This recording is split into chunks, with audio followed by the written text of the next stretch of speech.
na viongozi wote wa wanachama. Kidumu Chama cha Mapinduzi! Awali ya yote, kwanza niwashukuru, nimefurahishwa na uendeshaji wa vikao, lakini pia nimefurahishwa zaidi na uwezo wa mwenyekiti mwenyewe wa shina.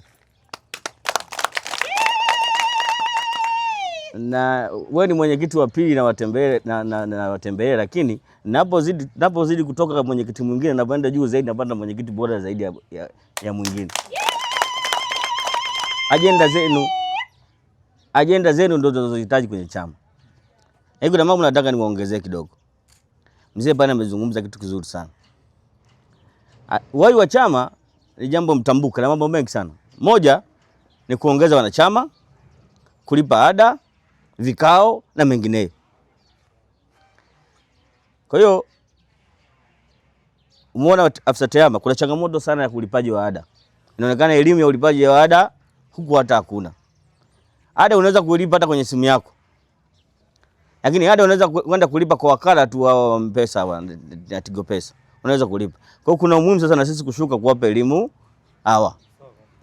Ni kama watu bado wanajua wanaenda kwa katibu na kwa nini. Ndio maana unaona zoezi la ulipaji wa ada linakuwa lina changamoto. Lakini jambo lingine mzee kazungumza hapa, naomba nilikumbushe. Amesema kama daftari. Daftari hilo litamweleza mwanachama wa shina hili, asiyekuwa mwanachama wa shina hili, mgeni na atakaa kwa muda gani. Balozi anataka kufanyaje? Ajue hapa kuna mgeni huyu amekuja kufanya kazi za ndani. Ni wa chama gani? Maana yake kwenye nchi yetu kuna watu wa aina tatu. Kuna mwana CCM, kuna asiyekuwa mwana CCM na mwingine hana chama chochote. Kwa hiyo balozi au wote tunatakiwa watambue. Maana tunapokwenda kwenye uchaguzi, balozi anajua mimi kwenye shina langu hili tunapata kura ngapi za CCM. Lakini kura ngapi tutatakiwa tutumie nguvu sana. Lakini kura ngapi tuachane nazo hatutazipata kabisa. Kwa hiyo ni kazi ya balozi. Kwa hiyo nimpongeze sana balozi. Kitu jambo lingine nimesikia kuna hoja hapa ya wamezungumzia kuhusiana na hali ya usalama, watu wanatupwa hapa wamekufa, nimepata habari wanazungumza. Pia wamezungumza kuna vibaka.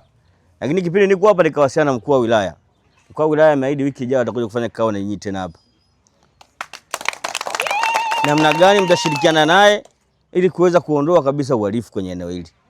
Kwa sababu mimi naamini serikali yetu ni serikali sikivu na itatufanyia kazi haraka sana. Kwa hiyo sasa katibu, mwenyekiti wa kata watawasiliana DC wiki ijayo, ameahidi kuja kufanya mkutano wake hapa na wananchi.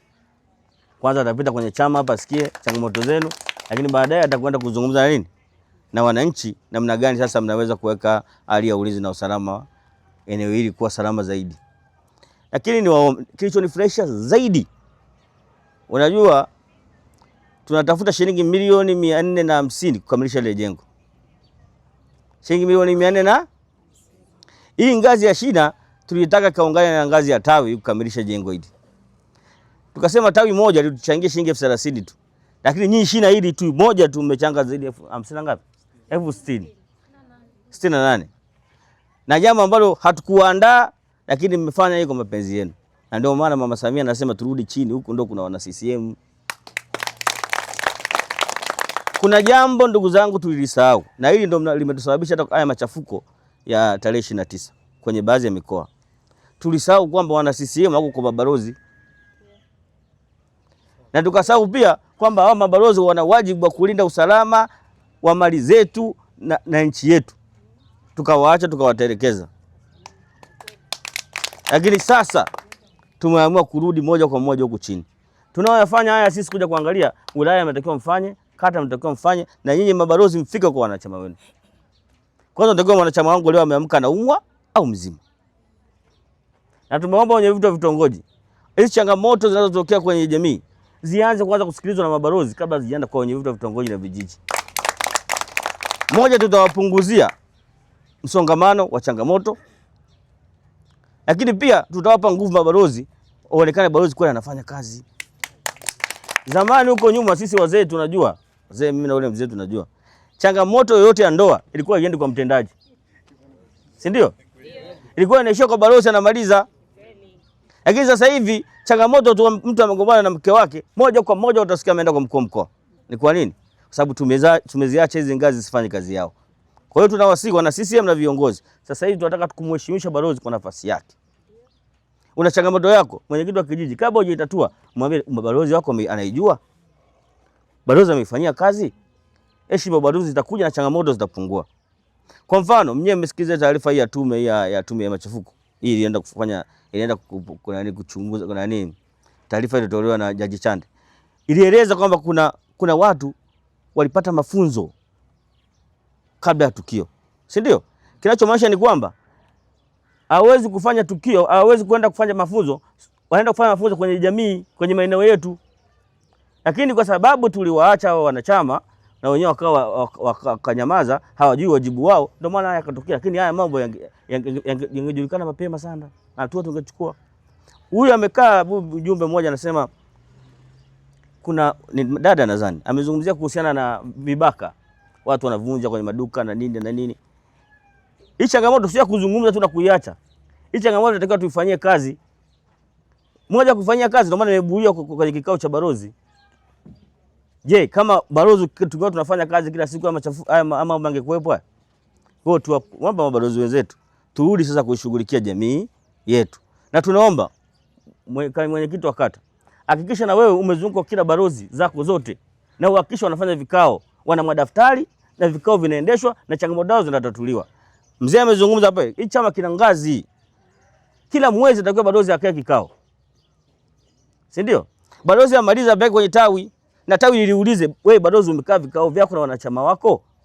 Kwenye vikao vyako kama mwenyekiti wa kijiji, mwenyekiti wa kitongoji anakaa kwenye eneo lako, ni mjumbe pale, muite asikilize changamoto zake azitatue.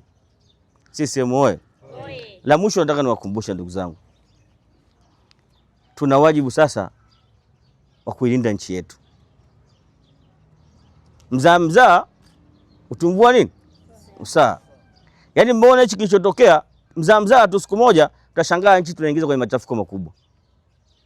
Ili jambo lisitokee, nyinyi ndio wananchi na nyinyi ndio wanachama wetu. Tunatakiwa kuilinda nchi yetu, serikali yetu, amani yetu na rais wetu. Tusikubali na wala tusimuone mtu aibu yoyote anaibeza nchi yetu. Usalama wa nchi yetu uko mikononi mwetu. Mimi niwashukuruni sana, nimefurahishwa na kikao chenu. Tutaendelea kuja kulingana na mazingira kitabu turuhusu. Lakini washukuru wachangiaji wote, lakini mshukuru sana mwenyekiti kwa kujiamini sana. Na katibu wako. Hongereni sana, Mungu awe pamoja nanyi, asanteni. Lakini naomba niseme jambo moja kwanza, hongereni sana. Mwenyekiti na timu yake wanajitosheleza. Na hii ndio maana halisi ya kwamba chama hiki kinatoa mamlaka kamili kwenye kila ngazi. Ngazi hii imejitosheleza na imetumia mamlaka yake kamili kabisa. Hongereni sana. Ndugu katibu, ukiangalia hata ajenda zao, yani ajenda hapa wameangalia masuala ya uhai wa chama, wameangalia ulinzi na usalama wa eneo hili. Sasa na mimi naomba pamoja na kuwapongeza niweze kuwatia moyo kwamba endeleeni kushirikiana na vyombo vingine mbalimbali kuwafichua wahalifu katika eneo hili, kwa sababu sisi ndio tuko huku chini kwenye ngazi ambayo watu wapo. Wale wahalifu tushirikiane na wananchi, tushirikiane na vyombo vyote, tuwabaini na hatua zichukuliwe ili tuendelee kuwa salama. Lakini naomba niwaambie jambo jingine katika ulinzi na usalama. Ili tuendelee kuwa salama, ili tuendelee kuwa huru, lazima tuhakikishe tunawalinda viongozi wetu kwa wivu mkubwa sana.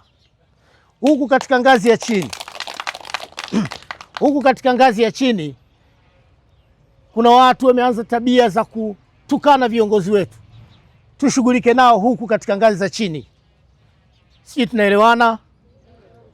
Kuna mwanafalsafa mmoja Mjerumani alisema, ukiweza kutawala huku chini unaweza kutawala kote. Asante. Mimi jina langu ni Noah Teveli, ni wa shina la mwenyekiti wetu Mama Rose, shina namba 2 hapa Ulasiti. Kwa ujumla tumealikwa kuwa katika kikao hiki na tuliambiwa kwamba kuna ugeni, na sisi tulifurahi kuja kuungana na kuangalia mambo yetu jinsi yalivyo katika shina letu. Kwa kweli kikao kimekwenda vizuri na tunashukuru vile vile kwa wageni ambao wamefika. Hiyo ndio inaonyesha uhai wa chama. Uhai wa chama ni cheni inayoungana kutoka kwenye shina, balozi wa shina, kwenda kwenye tawi, kwenda kwenye kata, kwenda wilaya, kwenda mkoa, mpaka ngazi ya taifa. Wote tukishikana, kila mmoja aangalie majukumu ya mwenzake, kama inatekelezwa vizuri, chama itakuwa hai. Zaidi ya yote, kila balozi anatakiwa awe na daftari ya wanachama, awe na daftari ya wakazi wa ubalozi wake, na daftari la wageni wanaoingia katika ubalozi wake. Hiyo inaweza ikaimarisha usalama, na vile vile chama inahitaji watu waelimishwe namna ya kulipa ile ada kwenye mifumo. Wenye kujenga chama hii ni sisi, na kazi zote tunazotakiwa tufanye ni sisi wanachama. Hivyo ninashukuru sana uongozi wa ngazi ya mkoa ambao umetutembelea, na tunaomba isiwe mwisho, ili tuweze kudumisha ushirika mzuri katika ngazi zote, tukilinda usalama wa nchi yetu. Vile vile ni vizuri kama ikiangaliwa, kama kuna chama kinachoashiria kuvunja amani katika nchi yetu, ni lazima inatakiwa ipigwe marufuku, ifutwe kabisa, kwa sababu afadhali usalama kuliko kuhatarisha usalama wa nchi na usalama wa raia. Asante.